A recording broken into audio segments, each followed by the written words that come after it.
Esse é o Ancapso e nós vamos falar agora da nova técnica de fazer redação que está basicamente tornando a redação do Enem um detalhe, uma burocracia, né?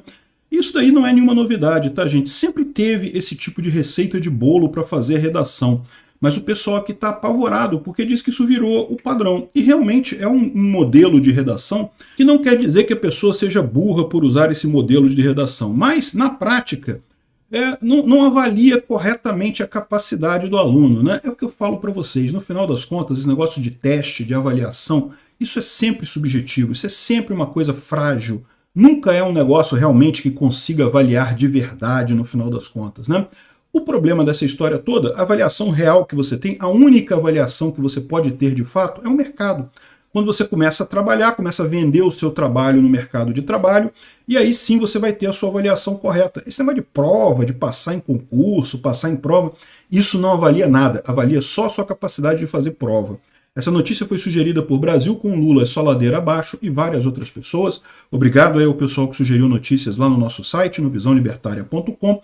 E obrigado a você que está assistindo o nosso vídeo. Se você gosta do nosso conteúdo, por favor, deixe o seu like e se inscreva aqui no canal, né? Pois bem, olha só o artigo que passa aqui do Rafael Pina no Globo, né? Falando sobre a redação sem pensar, né? Então ele fala que a redação do Enem existia para avaliar a qualidade do tipo de escrita, né? Ou seja, você saber escrever bem, né? O básico de gramática, de pontuação e coisa e tal, mas também a capacidade de raciocínio e argumentação e articulação de ideias. Ou seja, é para medir a situação de você ter que falar sobre alguma coisa e você vai lá e escreve um texto esclarecendo aquela coisa, né? Sempre teve esse modelo de redação, tá? Isso sempre existiu. Por exemplo, tipicamente você fala de botar dois pontos de vista, você coloca duas opiniões sobre o assunto, aí você fala sobre a primeira opinião, fala sobre a segunda opinião e depois faz um fechamento concluindo o resultado dessas duas opiniões, o que você acha que é o correto no final. Esse tipo de modelo sempre existiu. Aqui, ó, na prática, cada vez mais colégios e cursinhos ensinam modelos semi-prontos de texto. Ou seja, o pessoal já coloca toda a estrutura do texto, você só pega o tema que foi colocado na redação, de novo, você identifica duas partes, né, duas posições contrárias, uma posição favorável ao que está sendo dito, uma posição contrária ao que está sendo dito. E aí você vai sempre deixa por último a posição que você quer adotar no final, então primeiro você fala como se fosse o outro lado, o lado que você não gosta. Depois você fala como se fosse o lado que você gosta, e no final você conclui por que o lado que você gosta é o lado que você gosta, é o melhor lado e coisa e tal. Esse daí, Vascão campeão, e pronto, você tira uma nota boa na redação, né?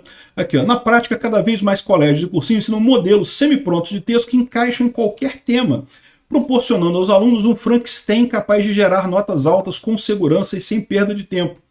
Mas o problema todo é o seguinte, na prática, se você pegar, por exemplo, reportagens de jornal, você acha que toda reportagem de jornal, o jornalista começa do zero, absoluto, do nada.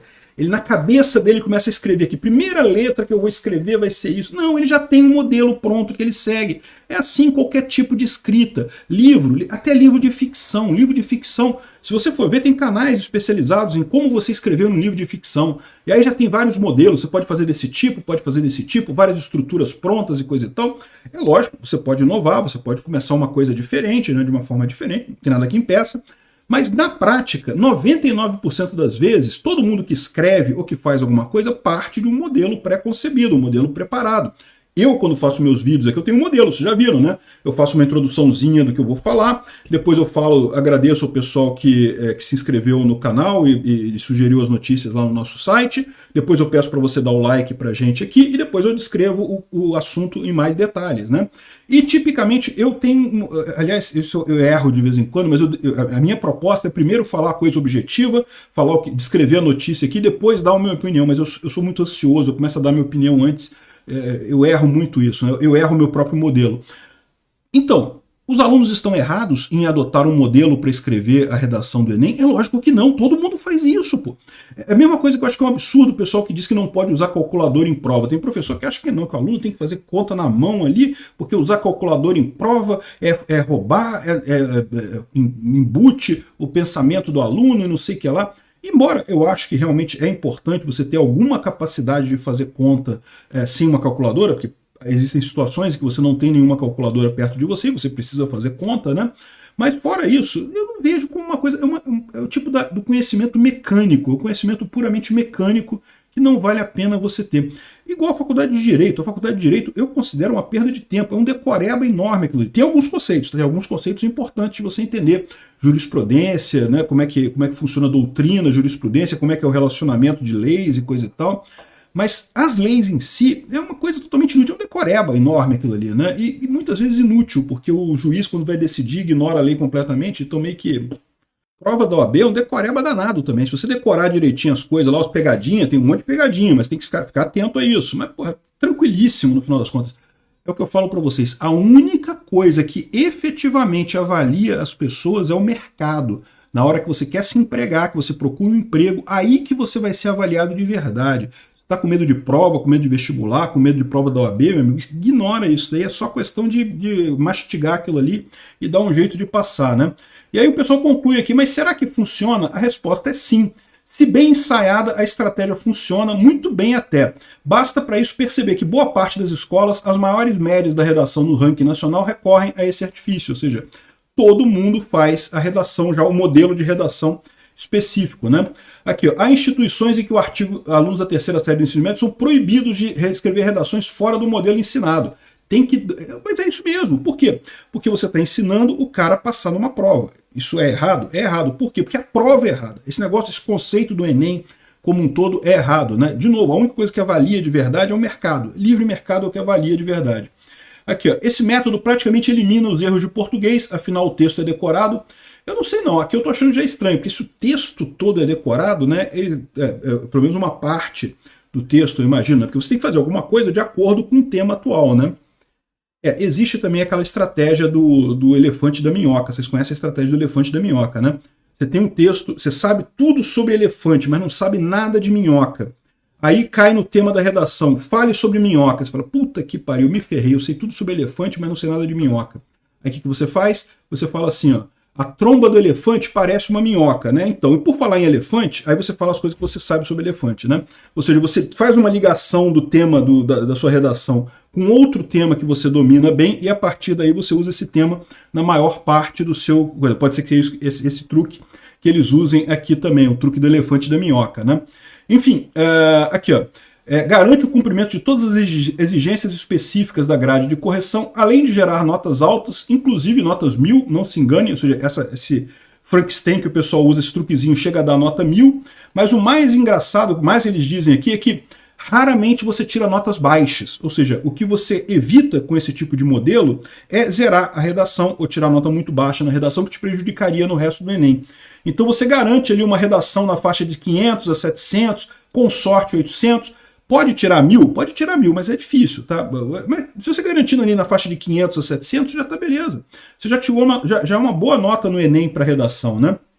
E o que eles estão dizendo aqui, o ensino da redação baseado em modelos é bem feito. No YouTube e TikTok tem uma proliferação de professores e até ex-alunos anunciando fórmulas infalíveis que geram textos desencaixados e não sei o que lá.